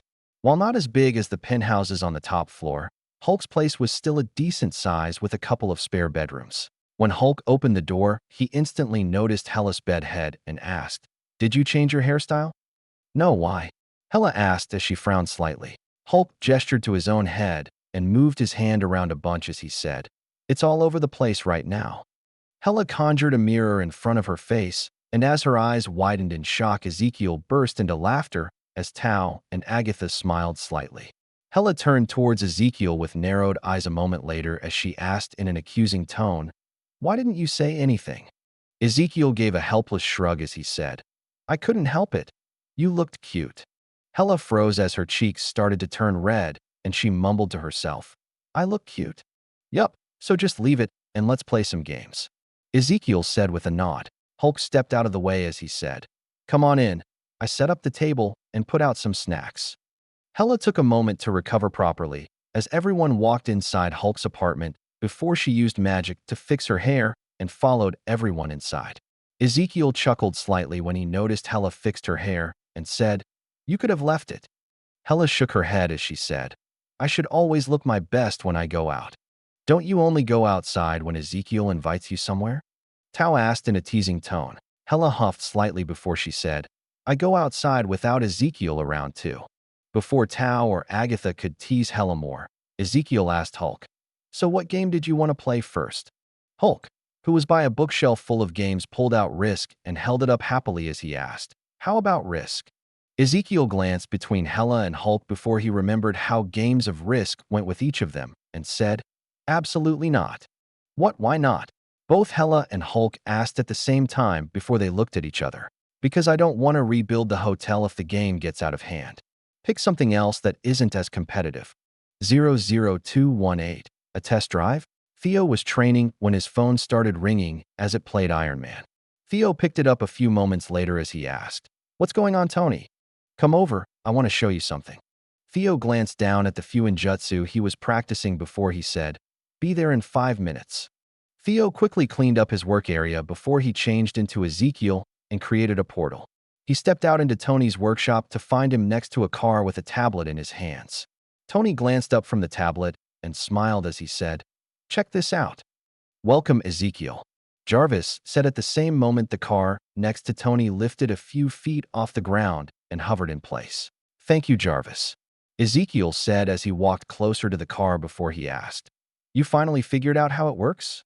Tony nodded with a big smile on his face before he said, "It was a pain in the ass since I didn't know the exact science behind it. But these were made from common materials found on Earth after I figured it out." Ezekiel nodded slightly before he asked, "And the other project you're supposed to be working on?" Tony waved off the question as he said, "I said 2 or 3 months. I'm currently waiting on some of the materials I ordered to be delivered and threw this together as I waited." Ezekiel studied the car that floated in the air for a few moments before he placed his hand on the bumper and pushed down. There was a groan of metal as the car barely moved from the effort, which made Tony frown slightly before he said, "That shouldn't happen. Something must be off with the anti-grav units." Ezekiel glanced up as he asked, "I almost put my full strength behind that, and it barely moved. Is that a good thing?" Tony shook his head as he said, "It should be able to withstand thousands of pounds of force and not move." Ezekiel pointed down at the bumper that had his handprint pressed into as he asked, "You know I am stronger than a normal person, right?" Tony glanced at the bumper before his eyes widened, and he said, "You just ruined my bumper." Ezekiel rolled his eyes before he said, "It's not hard to fix, and you're rich anyways. That's a 1968 Shelby GT 500 I rebuilt from scratch with new old stock parts. Do you have any idea how hard that was to do?" Tony said in a frustrated tone as he checked out the damage to the car. Ezekiel shrugged as he said, "At least the frame isn't bent from me doing that. At least I don't think it is." Tony's eyes widened again as he dropped to the floor to get a look at the bottom of the chassis and frame rails. After half a minute he got up and said with a frown, "You owe me a new front bumper and it needs to be new old stock." Ezekiel waved off the comment as he said, "Fine. Give me a few days to find one." Ezekiel glanced back at the car before he asked, "So is this all you wanted to show me?" Tony, who was still focused on the bumper, remembered something before his eyes lit up, and he said, "No, I called you over for something even more important." Ezekiel glanced towards Tony, who smiled widely, all thoughts about the damaged bumper gone as he said, "We need to take this thing for a test drive." "Really? Didn't you just finish these things? Shouldn't you test them in other ways before taking a test drive?" Tony waved off the questions as he said, "It's fine. If my calculations are correct, and they always are, this will work perfectly."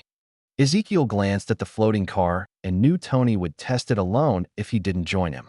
Ezekiel let out a helpless sigh before he walked over to the passenger's side and said, "Fine, let's go try this out." Tony happily climbed into the driver's seat before the car started to move forward towards the exit. It was totally silent and super smooth as it hovered off the ground. For what the car was actually doing, Ezekiel was surprised that the car was controlled by the steering wheel and gas pedal. So he asked, "You connected everything to the original controls?" Tony nodded while they pulled out of the garage before he grabbed the stick shift and said, "It wasn't hard. I just disconnected a few things for now and added some sensors in place that talk to a computer. Tony shifted the car into second gear, which caused the car to float up to around 30 feet in the air before he said, I used the shifter to set the altitude for the anti-grav units. The steering wheel acts to control the direction of the units, and the gas pedal is used to control speed. Tony pushed on the gas pedal, and the car took off and went from 0 to 60 in less than a second. Even with the change in speed, Tony and Ezekiel didn't even feel it, and if it wasn't for the blur of objects below them, well, Ezekiel wouldn't have thought they were moving at all. As they flew past massive mansions that dotted the area, Ezekiel asked, You installed an inertial dampener? Tony nodded as he said, It wouldn't have made sense otherwise. The acceleration of the units is too much even with these ones being limited. What are you using to power everything? Tony wore a smug smile as he said, I modified one of those ship power cores I disassembled and placed it in the trunk. It only runs at 5% of its original power, but it's 1/30th its size. How much fuel does it take, and how long can it last with a full tank? It takes about a pound of those energy crystals and should last for about 6 months or more, depending on how far you travel, Tony said as he flew the car into downtown LA. As they approached some taller buildings, Tony shifted the car into third gear, which shot them up to just over 60 feet in the air, just enough to fly over most of the current building and other obstacles that dotted the landscape below. Since they entered LA, Ezekiel couldn't help but realize something important, so he asked, Did you hook up a radio in this thing? A radio? Of course I did, Tony said as he reached over to the stereo and turned it on. Before a second later, Black Sabbath started playing. Tony started bobbing his head slightly to the music as he shifted the car into fourth gear. As the car raised up to over 100 feet in the air, Ezekiel said in a deadpan tone, Tony, I was talking about airband radio. Tony glanced over as he asked, Why would I need one of those? Ezekiel pointed towards the ground far below as he said in a controlled tone, We're basically in an airplane. Tony waved off Ezekiel's concern as he said, It's fine. We're below 300 feet. This is a car, not a drone. Tony shifted into fifth gear, which made the car rise to almost 200 feet as they flew above the Hollywood Hills. Ezekiel quickly noticed the elevation change as he asked, Did that last gear double our height? Tony nodded as he shifted the car into sixth gear, which made it shoot up to over 400 feet. He smiled slightly and pressed down on the accelerator as he said, This is the best feature of the flight system. A sonic boom was left in the car's wake as it hurtled out over the ocean before Tony turned the car, so it followed the coastline towards Mexico. Ezekiel raised an eyebrow as he asked in an incredulous tone, Did you not place a restriction on this thing's top speed? It's the prototype and my personal car. Tony said it like that explained everything as the landscape below blurred by at increasing speed. Do you even know how fast this thing can go?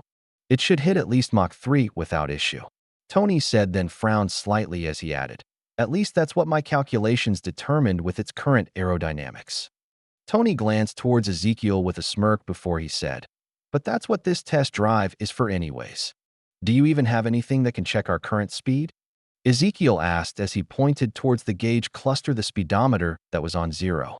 Jarvis, what is our current speed? Mach 1.9, sir. Also, the local news channels are currently talking about you and your flight over LA. Jarvis said, which made Tony smile even wider before he added, By the way, sir, the U.S. Air Force just launched 2 jets because you flew over secure airspace and aren't responding to radio communication. They should catch up to you in 6 minutes at your current rate of speed. Why didn't you tell me sooner? Tony asked in an annoyed tone.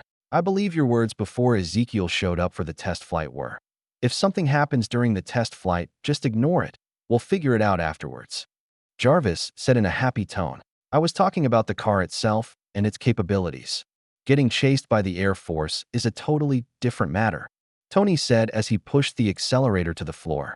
As the car started accelerating to its top speed and the coastline below blurred even more, Jarvis said, I would caution against increasing the speed so abruptly.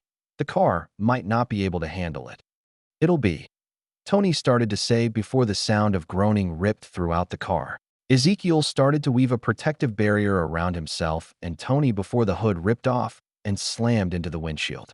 The windshield shattered and glass along with some metal flew everywhere, but the magic shield did its job. The hood itself crumpled slightly just moments before it was completely ripped off the car and sliced apart the roof. With the window missing and the large gash in the roof, the window that was rushing by them flooded into the car itself. At first, it just slowed them down slightly, but that was only for a second before it started ripping the roof off the car. It wasn't able to finish, though, because the back window was ripped because of the wind pressure and flew away. All of which happened in less than a few seconds and before Tony could even register what happened. When Tony caught up to everything that happened, he glanced around at the damage with a discouraged look. Ezekiel was about to make a joke when an alarm rang out in the car over the wind. Ezekiel frowned and glanced towards Tony, who was wide-eyed in panic as the car slowed down instantly and started to fall out of the sky. Ezekiel started casting more protective spells as he asked, "What the hell is happening?" We ran out of fuel," Tony said in a surprised tone. "Ran out of fuel? Didn't you say it would last for months?" Ezekiel asked as the car started to tip forward as it fell towards the ocean below. "It should have. I double-checked everything. I found a minor rounding error in the formula that you used to calculate fuel consumption. It wouldn't have been an issue if you stayed around Mach 1, but the higher speeds caused the fuel to be used up within a minute." Jarvis chimed in as the car started flipping towards the ocean, which was closing in fast. Tony, who was death gripping the steering wheel, asked in a panicked tone, "You're getting us out of here, right?" "Yeah, just hold on a few more seconds." As the car flipped back over and Tony saw the ocean that was closing in fast, he said, "I don't think we have a few more seconds." Just before the car hit the ocean, a large portal opened below them, and they disappeared through it as two jets flew past overhead. On the other side of the portal, the front of the car touched the ground, but with its speed and rotation, it caused it to flip forward. The car flipped dozens of times in a row before it came to a stop on its side. It tittered on its side for a few moments before it dropped to the ground, right side up. Besides the area where Tony and Ezekiel sat, the rest of the car was completely totaled. Ezekiel unbuckled his seatbelt and hopped out of the car and looked backwards the way they came from. A trail of car parts was left in their wake, and Ezekiel shook his head slightly before he glanced at Tony, who was still death gripping the steering wheel with wide eyes. "I guess that counts as the first car crash on Mars." Tony seemed to snap out of his shock as he turned to Ezekiel and asked, "What?" "I said that is technically the first car crash on Mars. Congratulations." Tony unbuckled and jumped out of the car before he frowned as he looked it over. Ezekiel came around to join his as he said, "I hope you learned a lesson from this." Tony nodded as he said, "Never test anything unless you're with me." Ezekiel gave him a flat look before he said, "No, it's to triple-check everything and to install fail-safes in case something fails in the first place. You should also do small tests and make sure everything works before you push things to the limit. If I didn't join you, you could have died." Tony nodded slowly before he looked directly at Ezekiel and said in a serious tone, "Thanks for saving my life." Ezekiel waved it off as he said, "If I didn't save you, Pepper would have killed me." Tony's eyes widened, and he looked even more panicked than when they were falling towards the ocean. He quickly grabbed Ezekiel by the shoulders and said, "You can't tell Pepper about this. She'll kill me." "Tell me about what?" Pepper's slightly annoyed voice questioned. Tony quickly turned around to find a portal opened up to his living room with Pepper standing on the other side. Her face started to pale as she noticed the ruined car behind Tony before her face contorted in anger, and she asked in a furious tone, "Just what the hell happened here?" "Sweetheart, I can." "Don't sweetheart me. Anthony. Edward. Stark. You better tell me exactly what happened here." Ezekiel pushed Tony towards the portal as he said, "Hopefully this will help you remember this lesson better." As the portal started to close, Ezekiel said in a cheerful tone, "By the way, since the car is totaled, I'm not replacing the bumper." 00219. Talk to Tony. Ezekiel portaled from Mars and headed to Hellas instead of going back to training. Before he could even reach her door, his phone started ringing as it played. "Somebody's watching me" by Rockwell. "I always feel like somebody's watching me, and I have no privacy." Oh. Ezekiel picked it up as he knocked on Hellas' door and asked, "What do you need, Fury?" Fury's tone was low and filled with annoyance as he asked, "Do you have any idea what kind of shit show that little joyride caused?"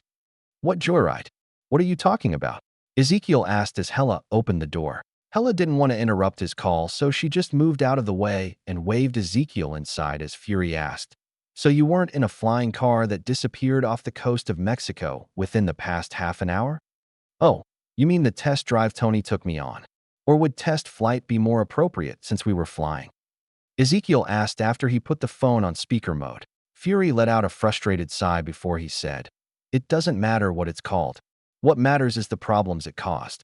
Ezekiel sat down on Hella's couch while she walked over to the kitchen as Ezekiel said, "It shouldn't be a big deal, and if there are some problems, it's Tony's fault. He was the one who made the car and wanted to test it. I was just dragged along for the ride. So go talk to him about it." Besides not responding to any type of communication as you both cruised over LA in some restricted airspace. The main problem is the speed of that car. It was clocked at almost Mach 3 before you both disappeared. Hella returned and handed Ezekiel a glass of lemonade before she took a seat next to him. Ezekiel mouthed "thank you" before he said to Fury, "Tony reverse-engineered some alien technology, and that's what was powering the car. If there's a problem, take it up with him." As for the communication issue, Tony didn't install a radio because he said it was a car and not a plane. How the hell did he get his hands on? You gave him alien technology?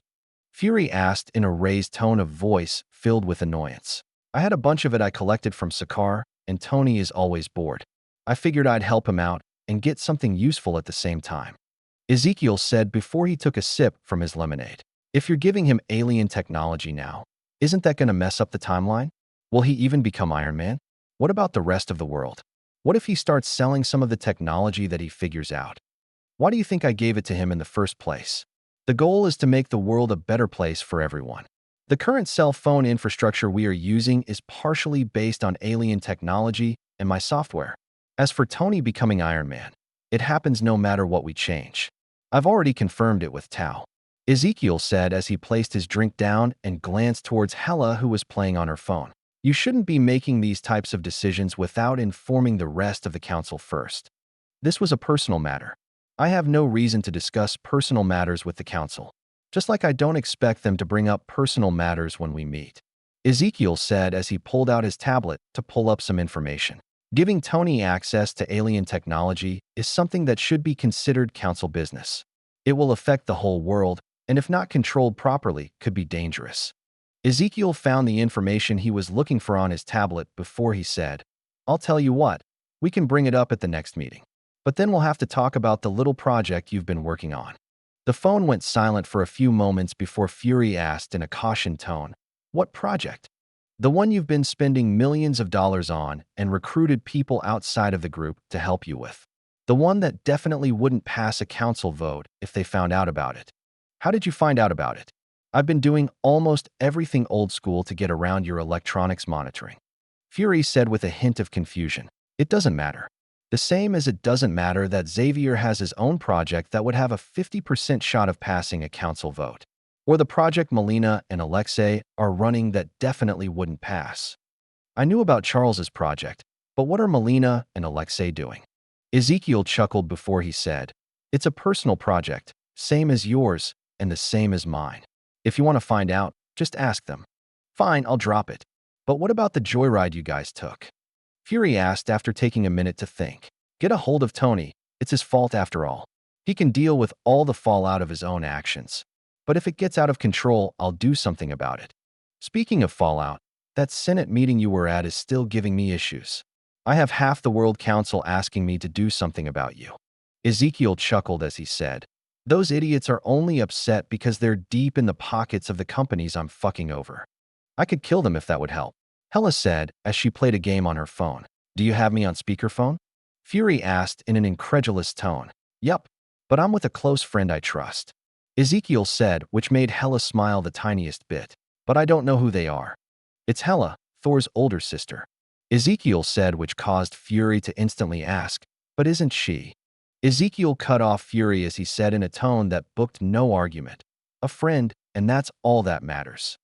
Hella's slight smile grew the tiniest bit as she glanced at Ezekiel from the corner of her eye as he worked on his tablet. Fury was quiet for a few moments before he said, "If that's the case, I won't worry about her then." Ezekiel rolled his eyes as he knew Fury was probably already coming up with plans for Hella in case she turned into an enemy. But then again, Fury wouldn't be Fury if he didn't make plans on top of other plans that are hidden in other plans. Ezekiel shook his head before he asked, "How is your little project going anyway? Has it turned up anything useful? Didn't you say you already knew about it?" Knowing about it and knowing information from it are two different things. I know a few of the people you targeted, but I have no idea what the results are, Ezekiel said with a slight chuckle. Fury let out a little sigh before he said, "From the 11 people I captured for information so far, I've discovered over 100 new Hydra agents, all of which are either in major corporations or in a government position. And you haven't been discovered? As far as I can tell, no? After I use magic to scan their memories, I set up something so people won't ask questions. Then why did you hire those mercenaries and hackers? What are you doing with them?" Ezekiel asked as he looked over the data on his tablet. Plausible deniability and to throw off anyone who might come looking for answers. Ezekiel typed a few things on his tablet as he said, "I'm sending you the contact information for a few people who specialize in spying and infiltration. You can use them to help root out more people, but don't go crazy. We don't want to spook Hydra. I know what I'm doing." Ezekiel stored his tablet away before he asked, "All right, is that all? Or is there anything else you want to complain about? When is the neighborhood project going to finish?" "About a year. It's taking longer to buy up everything than I originally thought. But pretty much everyone is agreeing after I raised the purchase price. You should be able to move into your house within 2 months after the renovations are finished," Ezekiel said before he picked up his glass of lemonade and took a drink. "It's almost finished?" "Of course it is. I've been using clones nonstop to do everything. If you didn't ask Tao to reinforce everything with runic spells like some paranoid spy master, it would already be done," Ezekiel said as he shook his head slightly. "You did the same thing to your family's homes and shop." Ezekiel stopped himself from replying when he realized Fury was right. After a few moments of silence, Fury said, "I have an incoming call I need to take. I'll talk to you later." Before Ezekiel could respond, the line was disconnected, so he put his phone away and turned to Hella as he asked, "Sorry about that. So what do you want to do today? A new model kit was released yesterday. Do you want to go with me to buy it?" "Japan, huh? Do you want to go to karaoke while we're at it? I'm pretty sure Tao and Agatha would want to come too," Ezekiel said after a moment. "I mostly just wanted the model kit since it's a limited run, but karaoke always sounds fun to me." Ezekiel drank the rest of his lemonade before he stood up and said, "Great, let's go see if they want to join us." Hella stood up from the couch herself as she changed from house clothes to jeans and a t-shirt. They left the apartment and checked Agatha's apartment first. When she didn't answer, they moved over to Tao's and knocked on the door. A couple moments later, the door opened and a voice from the living room said, "Come inside." Ezekiel entered the apartment followed by Hella, and they found Tao and Agatha drinking tea as they watched over Ava and Gabby. Both girls were floating above the floor with their eyes closed. Gabby was the first to notice Ezekiel's presence in the room as her nose started to twitch. Within moments, she lost concentration and fell to the ground with a soft thud. Her eyes snapped open a moment later before she jumped up and charged towards Ezekiel with a smile on her face. Gabby only took a few steps, then she froze in place before she was yanked back to her spot as Tao said, "Just because Ezekiel's here doesn't mean you can stop your lesson." Gabby pouted as she sat back down and said, "Yes, master." As Gabby went back to her lesson and started to float in the air again, Tao glanced at her new guests as she asked, "What brought you two by?" "Hella wants to go buy some new model kits in Japan, and I suggested going to karaoke while we're at it. We wanted to see if you both wanted to join us." Tao glanced towards Agatha, who smiled slightly as she nodded. Tao turned back to Ezekiel as she said, "Give us another 20 minutes, and we'll join you." Ezekiel nodded before he sat down on one of the couches as he asked, "When did you start training Gabby?" "A few months ago. She always came with Ava to practice, so I figured I'd give her something to do. She's actually pretty gifted, at least when she sits still to follow the lessons properly." Ezekiel smiled slightly as he said, "That sounds like her all right." They ended up chatting as Ava and Gabby finished their lessons for the day. Once finished, Ava and Gabby were invited to join them for their trip to Japan. They first headed to get Hella her model kits before they sold out. Afterwards, Gabby asked if she could get some stuff too, so Ezekiel ended up buying Gabby and Ava a couple things before they headed to karaoke. They ended up spending a few hours at the place hanging out and singing a bunch before they called it a day. After sending Ava and Gabby back home, Ezekiel went back to Tao's with Hella and Agatha. Once there, they ate a late dinner together and watched a movie together before Ezekiel and the rest headed home for the night. 00220. A chance to start fulfilling a promise. A couple weeks passed by, and Ezekiel still heard nothing from Tony. Apparently, he was chewed out by Pepper for hours over what happened with the test flight and subsequent crash, which led to him being disgruntled and refusing to talk with Ezekiel. Tony was also upset at Ezekiel because Fury took his advice and told the people interested Tony Stark was the one who invented the flying car they wanted him to find. Since that was the case, Tony was flooded with requests to talk about the car and its propulsion systems. That just made Tony not want to talk with Ezekiel even more, since he blamed that issue on him too. Ezekiel didn't care though. He had other things to do, and one of those things was something he put off doing till now. Years ago, he made a promise, and it was now time to fulfill it. In front of him sat Eric Stevens, who just came back from spending 6 months in the quantum realm. Since Eric was apprenticing under Hank Pym, Bill Foster, and to a certain extent his wife Janet and Darren Cross, Eric ended up spending a lot of time with them, helping to map out and study the quantum realm. Most of the time they stayed on Earth and worked through the portal with the help of magic and drones. But they also did extended trips into the realm to study it and everything there. Eric and the rest just came back from one of those trips, and during that time an opportunity turned up. Chala, Eric's cousin Prince, was currently living in England and was going to Oxford University to earn a PhD in physics. Ezekiel already sent some ninjas to spy on him and found that while Chala went to school, he was basically unprotected. Apparently playing up the whole student from a poor country thing made it hard to have personal bodyguards. Sure, Ezekiel's team found a couple hidden bodyguards that took the same classes as him, but they didn't really interact and were very hands-off. Even when he was out of school, his apartment he stayed in wasn't monitored, and he basically did as he pleased. With that information in mind, Ezekiel had some of the better infiltration specialists at his disposal sneak into Wakanda. He basically left them alone since the first time they crossed paths, but now he needed information. The information he cared about was what King Chakra did after his confrontation with Eric. It wasn't hard, but it did take a few weeks to figure out that Chakra didn't spread the news. The only people who knew about Eric, his father, and what happened in Oakland were the tribe leaders and the Dora Milaje that were in the throne room at the time.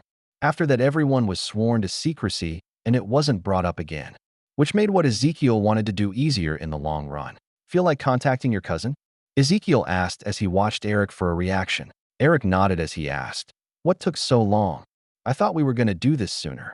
Ezekiel shrugged helplessly as he said, "He was still in Wakanda, and I really didn't want to deal with their current security measures.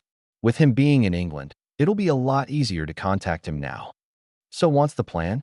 Ezekiel grabbed his tablet and pulled up some information and handed it over to Eric as he said, "Here's what I came up with. Tell me if you like any of them." Eric skimmed through the list for a moment and stopped on the third plan as he asked, "Enroll as a student to become friends with him before telling him I'm his cousin? You really think that would be a good idea?" Ezekiel shrugged as he said, "I just came up with plans. I never said they were any good. Also, I'm pretty sure I borrowed that one from a movie plot." Eric frowned slightly as he continued through the list, and about a minute later, he handed the tablet back to Ezekiel as he said, "Honestly, the first option is the best one." "I know. That's why it was placed there. So that's what you want to do." Eric nodded after a few moments before he asked, "When do we start?" Ezekiel typed a few things on his tablet before he said, "I just sent the message. Now we just have to wait for a reply." Eric nodded in understanding before he said, "All right, just let me know if he accepts and I'll free up my schedule. And if he doesn't accept? If he's anything like the Chala you showed me, he'll at least talk to me once and give me a chance. If not, it doesn't matter. I'll still ruin his father's image with or without his help." Eric said with a slight shrug as he stood up to leave. Across the world, it was the afternoon, and Chala was in his apartment doing homework on his computer when it pinged with a message. He glanced at it for a moment, since it came from an unknown sender, and as he was about to ignore it, he realized it was sent to his Wakanda email address. The same address that only a handful of people even knew about, let alone could reach. He quickly opened up the message and frowned as he read it over. It was short and only said, "Your father committed fratricide and covered up the truth. Only a handful of people know that another prince of Wakanda lives in exile." After the message was a video attachment that Chala debated on opening. He reread the message a couple times and almost contacted his father before he decided to watch the video first. The video showed a room he had been inside many times before, one that was familiar and at this moment completely foreign to him. His father, mother, and the council sat in their chairs as they looked at a teenage boy and a tall, grizzled white man. The scene was completely out of place because a white person being in the heart of Wakanda was unheard of, until now apparently. One of the Dora Milaje stopped before the throne as she said, "My king, I have bought Njidaka son of Njobu," and his companion Bear is asked.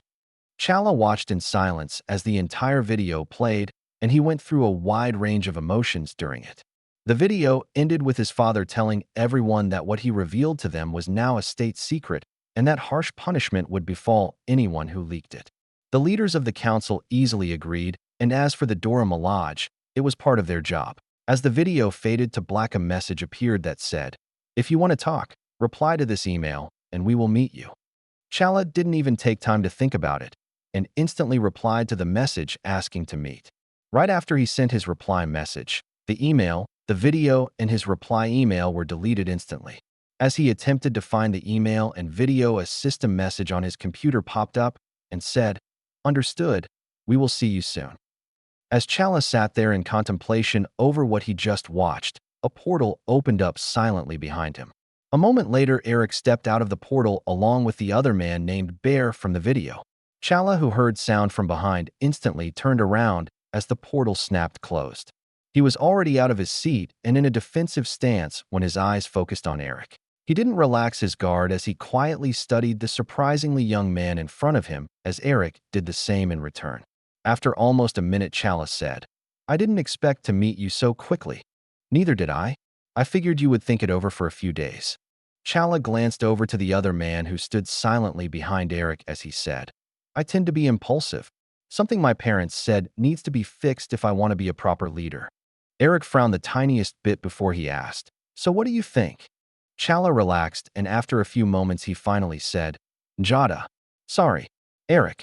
I want to thank you for not killing my father. I don't think I could have done the same thing in your place."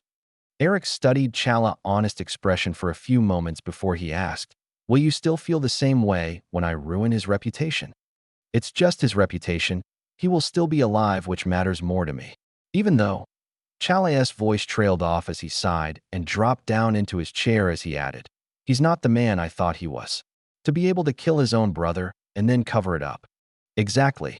But the real question is, will you help take him down and get my revenge?" Eric asked as he glanced around the nicely decorated apartment. "I don't know. I need time to think."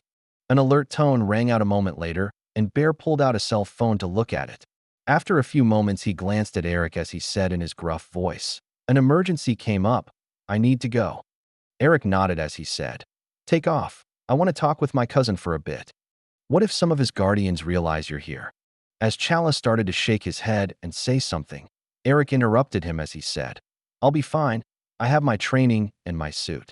I'll contact you when I'm done here." Bear nodded in response before he opened a portal and disappeared through it.